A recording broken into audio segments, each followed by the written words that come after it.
కొత్త సంవత్సరం అని ఎక్కడన్నా బైబిల్లో ఉందా? న్యూ ఇయర్ అని ఉందా? చాలా క్యాలెండర్లలో రాసుకుంటారు.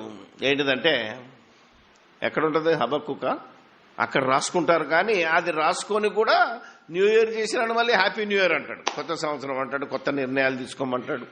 ఏమండి చెప్పేవాడు కూడా కొత్త సంవత్సరం కొత్త నిర్ణయాలు. ఆ రోజే నేను కొత్తగా జన్మిస్తాను అనుకుంటాడు మరొకడు, బాప్తిసం. అవునా కదా? సంవత్సరాన్ని నూతనపరచుమా, నీ కార్యము నూతనపరచుమా. చెప్పండి.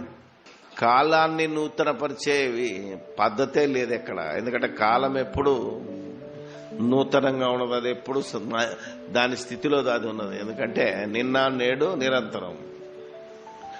కాలానికి కొత్తదనం లేదు, పాతదనం లేదు. నీ దేవుడైన యెహోవా కన్నులు సంవత్సరాది మొదలుకొని సంవత్సరాంతము వరకు, సంవత్సర అంతము వరకు ఎల్లప్పుడూ దాని మీద ఉండును. ఎల్లప్పుడూ దాని మీద, సంవత్సరాది మొదలుకొని అంతం. నూతన సంవత్సరం మొదలుకొని ఉందా అంటే బైబిల్ ఎక్కడ నూతన సంవత్సరం అని రాయలేదు కనుకనే న్యూ ఇయర్ అనే పదం కూడా బైబిల్లో ఉండదు.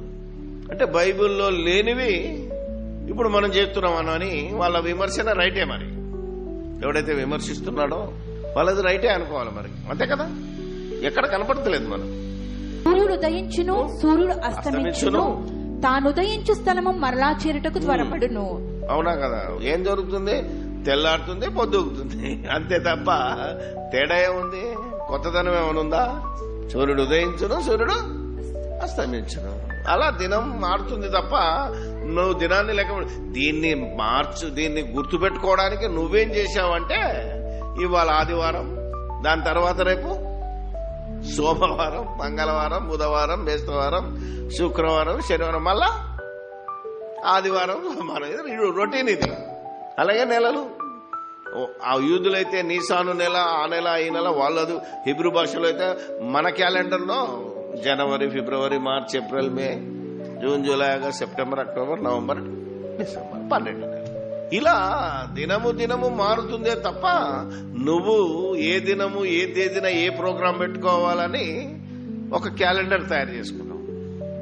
ఆ క్యాలెండరు నెలగానే మాలిపేస్తావు, అంతే కదా, తిప్పేస్తావు, మళ్ళా పనికిరాదు అది. సో ఇప్పుడు క్యాలెండర్ మార్చుకుంటున్నాడే తప్ప మనిషి బ్రతుకు మారట్లేదు, కాలం మారదు కూడా.